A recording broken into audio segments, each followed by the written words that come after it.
बहुत बहुत स्वागत है आप सभी लोग का मेरे YouTube चैनल पे। इस वीडियो में कुछ इंपॉर्टेंट क्वेश्चन लेकर के आया हूं जो सभी एग्जामिनेशन के लिए काफ़ी महत्वपूर्ण होगा। आप लोग बनाने की कोशिश कीजिएगा। और बहुत आसान सा प्रश्न मैंने उठाया है, क्योंकि ये पहला एपिसोड है, इस कारण से काफ़ी आसान प्रश्नों के साथ मैंने शुरुआत की है। तो आप सभी लोग सभी प्रश्नों को बनाइएगा और धीरे धीरे प्रश्नों की संख्या में बढ़ाते भी रहूंगा। आप सभी लोग को सारे प्रश्नों को ध्यान से बनाना है, इसकी व्याख्या को ध्यान से सुनना है, ताकि जीएस पर आपकी पकड़ काफ़ी अच्छी बन सके, जो एग्जामिनेशन में आपके लिए काफ़ी ज़्यादा मददगार हो जाएगी। इस मॉक टेस्ट में दिए गए सारे प्रश्न काफ़ी महत्वपूर्ण होंगे, चाहे वो पीसीएस का एग्जामिनेशन हो, कोई भी पीसीएस हो, चाहे वो रेलवे का एग्जामिनेशन हो, चाहे वो एसएससी का हो, चाहे वो बैंकिंग सेक्टर का हो या अन्य किसी एग्जामिनेशन का हो। तो ये सारे प्रश्न आपके लिए काफ़ी महत्वपूर्ण होंगे। आप सब लोग इस वीडियो में दिए गए प्रश्न को बनाते रहिएगा, जीएस को दुरुस्त करते चलिए। History, geography, polity, current affairs सबको मैं लेकर के चलूंगा धीरे धीरे। ये पहला एपिसोड है, तो इसमें आज हिस्ट्री और पॉलिटी के प्रश्नों को मैंने, और कुछ ज्योग्राफी का भी प्रश्न है, उसको मैंने संकलित किया है। तो आप सभी लोग बनाइएगा और अपनी तैयारी को दुरुस्त कीजिएगा। मैं शुरू करूंगा पहले प्रश्न से। और वो लोग जो बिल्कुल नए हैं मेरे चैनल के साथ, वो मेरे चैनल को सब्सक्राइब कर लीजिएगा, इस बेल आइकन को प्रेस कर लीजिएगा, और साथ ही टेलीग्राम ग्रुप आईएसपीसीएस मेंस को ज्वाइन भी कर लीजिएगा, ताकि कोई आपको सामग्री दी जाए तो आप लोग डाउनलोड कर सके। तो इस टेलीग्राम ग्रुप को जरूर से ज्वाइन कर लें। डिस्क्रिप्शन बॉक्स में भी इसका लिंक दिया गया है, आप लोग जाकर के वहां से लिंक ओपन करके टेलीग्राम को ज्वाइन कर सकते हैं। अब मैं शुरू करता हूँ पहला क्वेश्चन। फर्स्ट क्वेश्चन पूछा है कि कला की गांधार शैली निम्नलिखित में से फली फूली। तो कला की जो गांधार शैली है वो निम्न समय में, किसके समय में फली फूली है? कुषाणों के समय, गुप्तों के समय, अकबर के समय, या फिर मौर्यों के समय?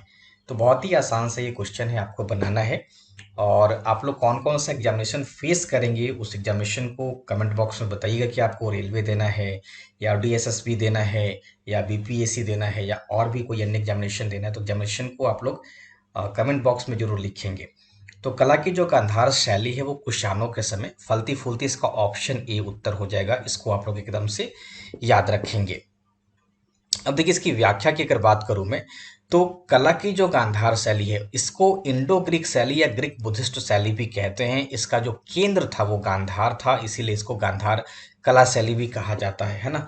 और इस गांधार कला शैली में बुद्ध और जो बोधिसत्व थे, उनकी मूर्तियां बनाई गई हैं। काले स्लेटी पाषाण यानी कि जो पत्थर है उससे बनाई गई है ना। और इस कला का विकास सबसे ज्यादा कुषाणों के शासनकाल में हुआ था। तो इसका मतलब ये हो गया कि कला की जो गांधार शैली है वो कुषाणों के समय फलती फूलती है ना।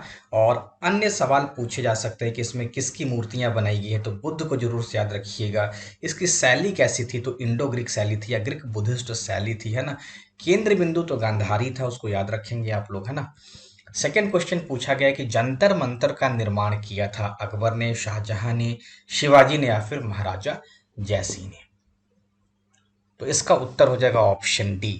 जंतर मंतर का निर्माण किया गया था जय सिंह के द्वारा। और याद रखेंगे कि जंतर मंतर 5 जगहों पे मिलेगा आपको। तो एक तरीके से वेधशाला थी, जो खगोलीय वेधशाला हम देखते हैं, उस वेधशाला के रूप में इसका निर्माण किया गया था। और जयपुर के राजा सवाई जय सिंह के द्वारा किया गया था।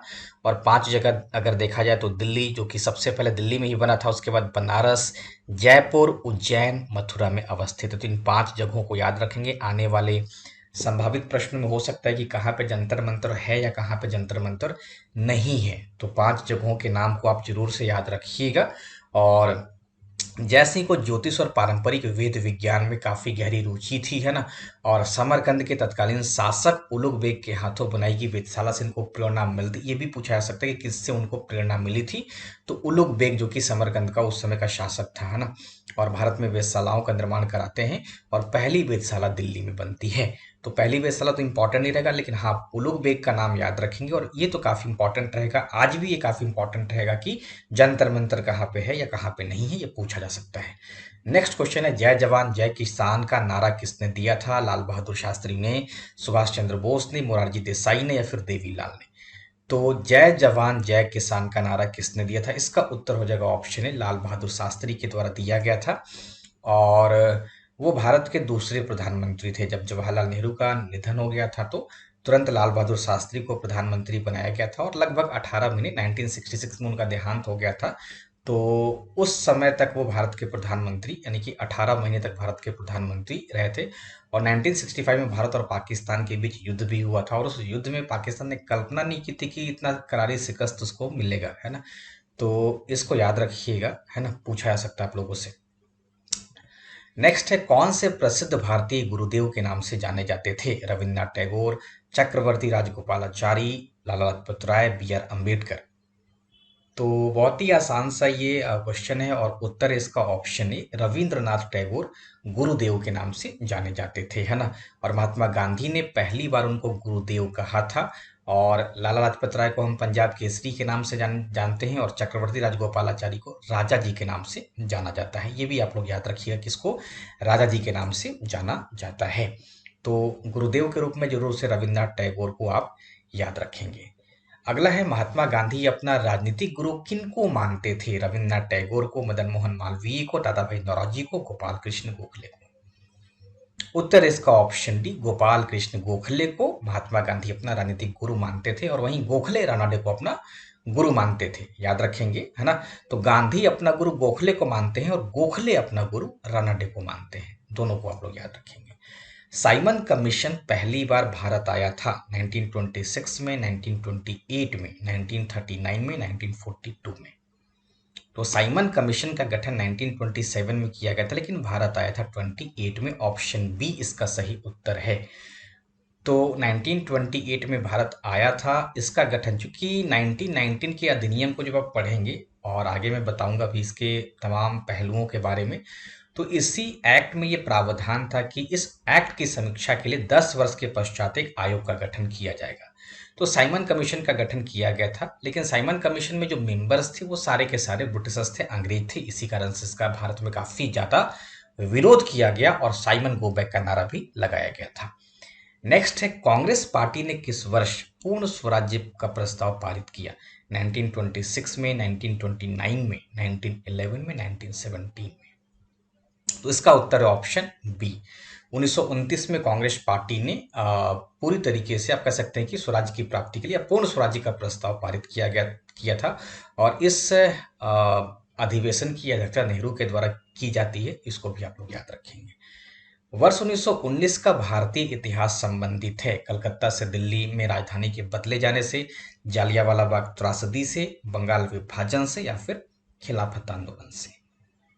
तो जालियांवाला बाग हत्याकांड इसी समय हुआ था, तो इसको आप लोग याद रखिएगा। 13 अप्रैल 1919 को प्रसिद्ध पंजाब का एक जगह है, तो जालियांवाला बाग हत्याकांड हुआ जिसमें जनरल ओ डायर के द्वारा गोली चलाने का आदेश दिया गया। इस कारण से काफी संख्या में निर्दोष मारे गए थे, इसको याद रखिएगा।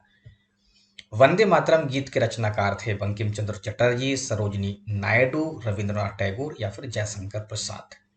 इसका सही उत्तर है ऑप्शन ए, बंकिम चंद्र चटर्जी। तो वंदे मातरम गीत के जो रचनाकार थे वो बंकिम चंद्र चटर्जी थे, इसको याद रखिएगा।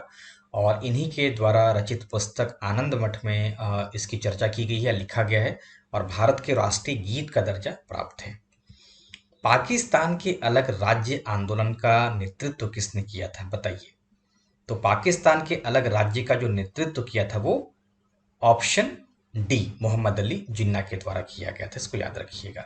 तो इसका नेतृत्व मोहम्मद अली जिन्ना ने किया था और आगा खां और सलीमुल्लाह इत्यादि ने मुस्लिम लीग के निर्माण में अपना योगदान दिया था। नेक्स्ट है, भारतीय राष्ट्रीय कांग्रेस की स्थापना कब हुई? 1852 में, 1884 में, 1870 में, 1885 में। बहुत आसान, ऑप्शन डी, 1885 में। तो भारतीय राष्ट्रीय कांग्रेस की स्थापना होती है 1885 में। ए.ओ. ह्यूम इसके संस्थापक माने जाते हैं। इसका प्रथम अधिवेशन बॉम्बे में हुआ था और इसकी अध्यक्षता व्योमेश चंद्र बनर्जी के द्वारा की गई थी। नेक्स्ट है, कौन से प्रसिद्ध भारतीय नेता सीमांत गांधी के रूप में जाने गए? खान अब्दुल गफ्फार खां, अब्दुल कलाम आजाद, नेताजी सुभाष चंद्र बोस, या फिर मोहम्मद अली जिन्ना। इसका उत्तर बताइए। तो सही उत्तर इसका ऑप्शन है खान अब्दुल गफ्फार खां। तो खान अब्दुल गफ्फार खां को याद रखिएगा, भारतीय इतिहास में सीमांत गांधी के रूप में जाने जाते हैं। इनके बारे में और भी बताऊंगा आगे के सवालों में। और इन्होंने गांधी के द्वारा सविनय अवज्ञा आंदोलन छेड़े जाने के पश्चात पश्चिमोत्तर भारत में यानी कि उत्तर पश्चिम भारत में लाल कुर्ती नामक एक आंदोलन चलाया था। नेक्स्ट है, टीपू सुल्तान ने अपनी राजधानी कहाँ बनाई थी? श्रीरंगपट्टनम में, बेंगलोर में, कोयम्बटूर में, या फिर मैसूर में। उत्तर इसका ऑप्शन ए, श्रीरंगपट्टनम में। तो श्रीरंगपट्टनम राजधानी थी टीपू सुल्तान की, जहाँ पे 1792 में उसने अंग्रेजों के साथ तृतीय एंग्लो मैसूर वॉर संधि भी की थी। 1799 में इसकी मृत्यु भी हो गई थी। नेक्स्ट है, महारानी विक्टोरिया को भारत की साम्राज्ञी यानी कि रानी नियुक्त किया गया था 1858 में, 1876 में, 1877 में, 1885 में। तो भारत की साम्राज्ञी यानी कि शासिका आप ऐसे कह सकते हैं, तो नियुक्त किया गया था। इसका उत्तर है ऑप्शन ए 1858 में। तो 1857 का जो विद्रोह हुआ था उसके बाद ही महारानी विक्टोरिया को भारत के साम्राज्ञी बना दिया गया था, क्योंकि कंपनी का शासन खत्म हो जाता है और अब भारत का जो साम्राज्य है वो विक्टोरिया के हाथों में चला जाता है। 1877 में लॉर्ड लिटन ने महारानी को कैसर हिंद की उपाधि देने के लिए दिल्ली दरबार का भी आयोजन किया था, ये भी आप लोग याद रखेंगे। अब भूगोल का सवाल, सीन नदी किस नगर से होकर बहती है? लंदन से, रोम से, पेरिस से या फिर फ्रैंकफर्ट से? तो इसका उत्तर है ऑप्शन सी, पेरिस से। आप लोग याद रखेंगे, फिल्म भी बना है भारत में सीन, तो पेरिस से है। तो पेरिस नगर सी नदी के तट पे बसा है, रोम टाइबर नदी के किनारे है, लंदन टेम्स नदी के किनारे है और फ्रैंकफर्ट राइन नदी के किनारे बसा हुआ है। फ्रैंकफर्ट जर्मनी का शहर है, रोम इटली का शहर है, लंदन ब्रिटेन की राजधानी है और पेरिस फ्रांस की राजधानी है। नेक्स्ट है, गोबी मरुस्थल है चीन में, दक्षिणी ऑस्ट्रेलिया में, दक्षिणी अमेरिका में, पश्चिमी अफ्रीका में। उत्तर इसका ऑप्शन ए, गोबी मरुस्थल जो है वो मंगोलिया और चीन में स्थित है, इसको आप लोग याद रखिएगा। तो गोबी मरुस्थल मंगोलिया और चीन में स्थित है। दक्षिण अमेरिका में अटाकामा है ना, सिंतोडे सेचुरा उत्तर पश्चिम पेरू में है और पश्चिमी अफ्रीका में सहारा मरुस्थल है। वहीं दक्षिणी ऑस्ट्रेलिया में ग्रेट विक्टोरिया मरुस्थल स्थित है। तो ये तमाम मरुस्थलों पे अलग से भी क्लास में लूंगा, आप लोग उसमें भी बनाइएगा, लेकिन यहाँ पे आप लोग गोबी मरुस्थल याद रखें कि मंगोलिया में और चीन में है। मैंने विश्लेषण में या व्याख्या में बताया कि दक्षिणी ऑस्ट्रेलिया में ग्रेट विक्टोरिया मरुस्थल पाया जाता है। मुंडा जनजातियां अधिकांशतः बसी है मध्य प्रदेश में, उत्तर प्रदेश में, बिहार में, असम में। इसका उत्तर हो जाएगा इस प्रश्न के अनुसार ऑप्शन ए। क्यों, मैं आपको पूरा बताता हूँ, क्योंकि जो जिस समय ये सवाल पूछा गया था उस समय बिहार और झारखंड दोनों एक ही थे, तो उत्तर हो जाता बिहार, लेकिन अब के अनुसार इसका उत्तर हो जाएगा मध्य प्रदेश। ये जो जनजाति है वो बेसिकली पाई जाती है झारखंड, है ना। इसके अलावे कुछ मात्रा में बिहार में भी ये है, वेस्ट बंगाल में है और ओडिशा में है ना। तो कहीं ना कहीं इसके अनुसार फिलहाल अगर आप लोगों को देखा है तो मध्य प्रदेश को ही लगाना बेहतर होगा। हालांकि अब ऐसा सवाल नहीं पूछा जाएगा, अब बिहार की जगह ऑप्शन यहाँ पे झारखंड होगा, है ना। तो इस कारण से मुंडा जनजाति पे एक सवाल पहले पूछा गया है बिहार पब्लिक सर्विस कमीशन के द्वारा, तो उस टाइम के अनुसार इसका उत्तर हो जाएगा ऑप्शन सी। वर्तमान में तो बिहार में जनजातियों के मामले में ना के बराबर ही है, तो थोड़ी बहुत जनजाति छत्तीसगढ़ में भी है, मध्य प्रदेश में भी है, तो इसके अनुसार मध्य प्रदेश होना चाहिए, लेकिन ये सवाल अब प्रासंगिक नहीं रहेगा।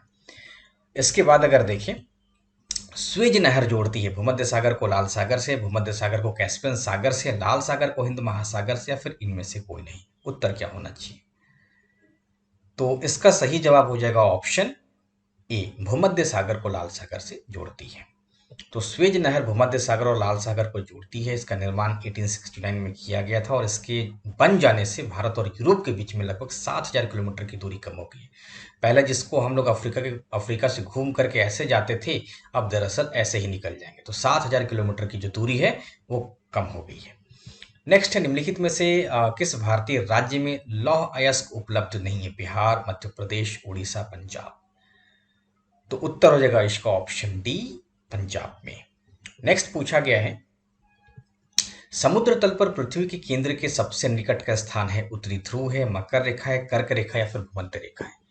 उत्तर इसका ऑप्शन है उत्तरी ध्रुव। तो ध्रुव पे पृथ्वी चूंकि चपटी है, इस कारण से सबसे कम दूरी हो जाती है, तो इसको आप लोग याद रखिएगा।